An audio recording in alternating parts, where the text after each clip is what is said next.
अरे दीपांशी, ओ दीपांशी, अरे कहाँ मर गई मनहूस? खाना तो लिया। पिताजी वो ना लाने वाली खाना हुआ ना, पूरा 1 घंटा हो गया मैं कहते हुए, अभी तक खाना ला के नहीं दिया उसने। अच्छा, इसकी ये मजाल, 1 घंटे से मेरे बच्चे खाना मांग रहे हैं, इसने खाना नहीं दिया। दीपांशी, अरे कहाँ मर गई मनहूस? हाँ हाँ पापा, कुछ कह रहे थे? अरे तू ये बता, ये मेरे बच्चे सुबह से भूखे 1 घंटे से खाना मांग रहे हैं, तूने खाना क्यों नहीं दिया इन्हें? खाना ही तो बना रही थी पिताजी किचन में। पिताजी आपने इस पनौती को ना ज्यादा सिर पर चढ़ा रखा है। और पूरे दिन खाना ही बनाती रहेगी, खाएंगे कब हम? मनूस जा मनहूस जा, अब यहीं खड़ी रहेगी, जाकर लिया जल्दी से खाना बनाकर। जी पिताजी।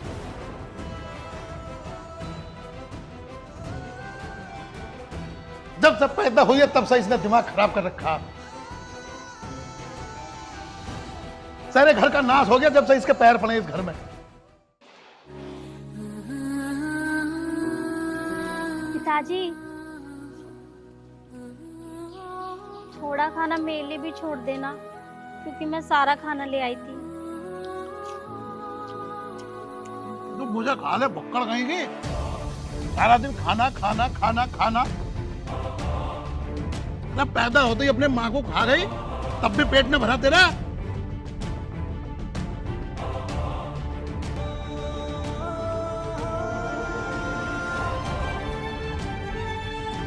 अब टल जा, यहीं खड़ी रहेगी मेरे सर पे। तुमने सर पर चढ़ा रखी है यूं। एक बात बताओ, तुम इसका बिया क्यों नहीं कर देते? ये काम करना पड़ेगा, और क्या करेंगे? ज्यादा सोचने की जरूरत ना, कोई लंगड़ा कबाड़ी वाड़ी देख लियो। अब अच्छा लड़का देख के तो दहेज देना पड़ेगा इसे। करता हूँ इंतजाम में 1-2 दिन में।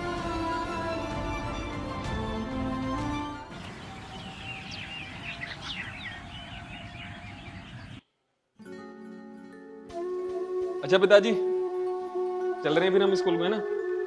अच्छा बेटे, अच्छा। ठीक है। हाँ, पढ़ के आओ ठीक से। नमस्ते बेटे, नमस्ते।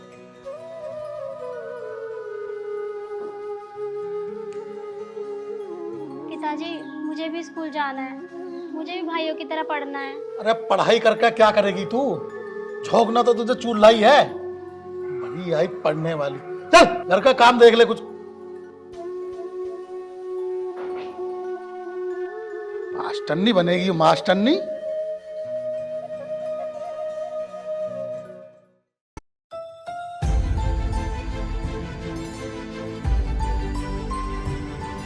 अरे राम राम बॉबी भाई।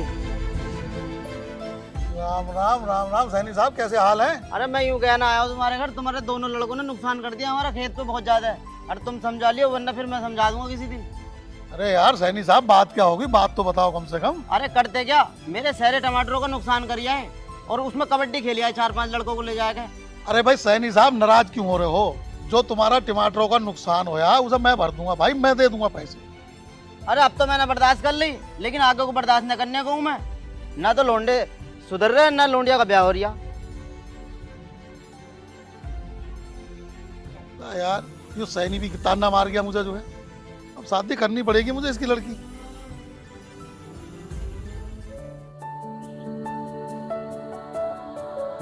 नमस्ते पिताजी। नमस्ते नमस्ते, बढ़िया है। हाँ। बैठो बेटे, तुमसे एक बात करनी है। बोलो। तुम मुझे ये बात बताओ बेटे, तुम ये उल्टे सीधे काम क्यों करते हो?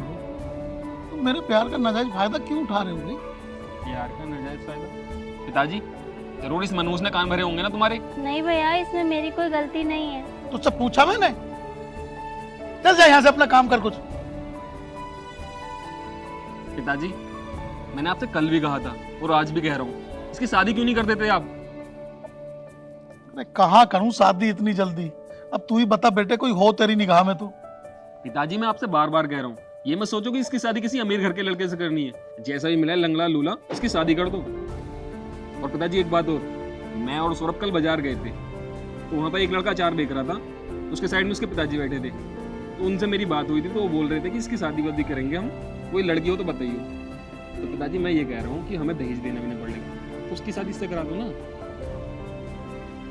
सही कह रहा बेटे, इससे पीछा भी छूट जाएगा। और क्या? और अपना पैसा भी बच जाएगा। तू एक काम कर, उससे बात चला साथी।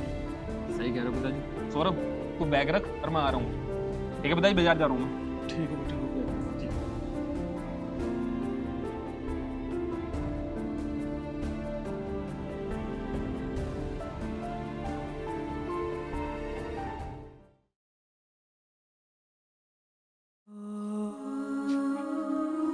अरे दीपांशी, ओ दीपांशी, हाँ जी, एक गिलास पानी लेकर आना जरा।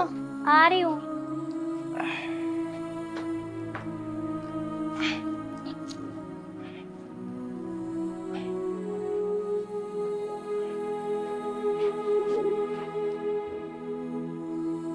क्या हुआ जी, बड़े परेशान लग रहे हो?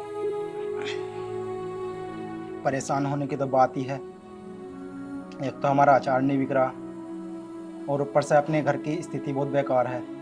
दीपांशी, तुम्हारे आने से अपने घर के खर्चे भी बढ़ गए और आगे को अपने बच्चे भी होंगे तो उनका खर्चा कैसे करेंगे। तो मैं सोच रहा हूँ ये अचार बेचने का काम बंद करके मैं शहर चला जाऊँ छोटी मोटी नौकरी देखने। सुनो जी, अगर आप बुरा ना मानो तो मैं एक बात कहूँ। कहो। मुझे ना अचार बनाने की बहुत अच्छी जानकारी है। अगर आप कहो तो मैं अचार बनाकर आपको दूंगी। जो जो मसाले मैं आपको कहती हूँ आप वो लेकर आओ। अरे दीपांशी, तुम कैसी बात कर रही हो? मुझे एक ज़माना गुजर गया अचार बेचते बेचते। इस काम से 2 वक्त की रोटी नसीब नहीं हुई। देखो जी, आप एक बार मुझ पे विश्वास कर तो देखो। मुझे उम्मीद है कि हमारा अचार का काम बहुत अच्छा चलेगा। आप क्या समझते हो शहर जाकर पैसे कमाना इतना आसान है? आप एक बार मेरी बात मान कर तो देखो। मुझे उम्मीद है कि हमारा अचार बहुत अच्छा बिकेगा। जो जो मसाले मैं आपसे कह रही हूँ वो आप एक बार ले आओ। चलो ठीक है, तुम लिस्ट बनाकर दे दो ये मसाले की, मैं बाजार जाकर ले आऊँगा। जी ठीक है।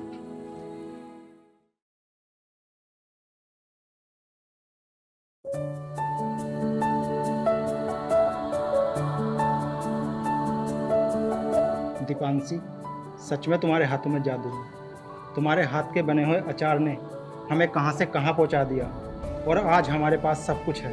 ये तो भगवान की कृपा है हम पे। अच्छा सुनो, बहुत दिन हो गए, घर की बड़ी याद आ रही है और रक्षाबंधन भी आ रहा है। ये सोच रही हूँ भाई और पापा जी से मिलकर आ जाऊँ। हाँ हाँ चलो, मैंने आज तक तुम्हारी बात कोई टाली है? चलो।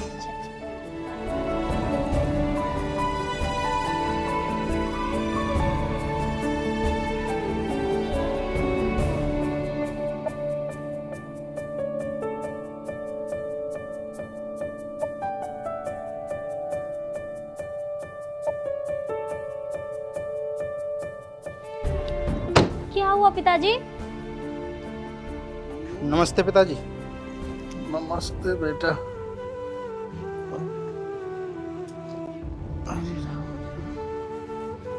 दीपांशी, हाँ जी पिताजी। बेटे आ गई तो?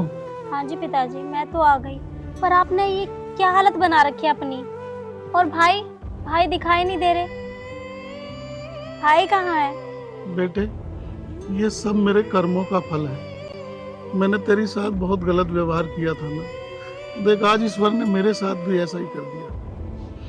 तेरे दोनों भाई मुझे छोड़कर शहर चले गए। आज मुझे कोई एक गिलास पानी देने वाला भी नहीं है। देख आज अपने पिताजी की हालत।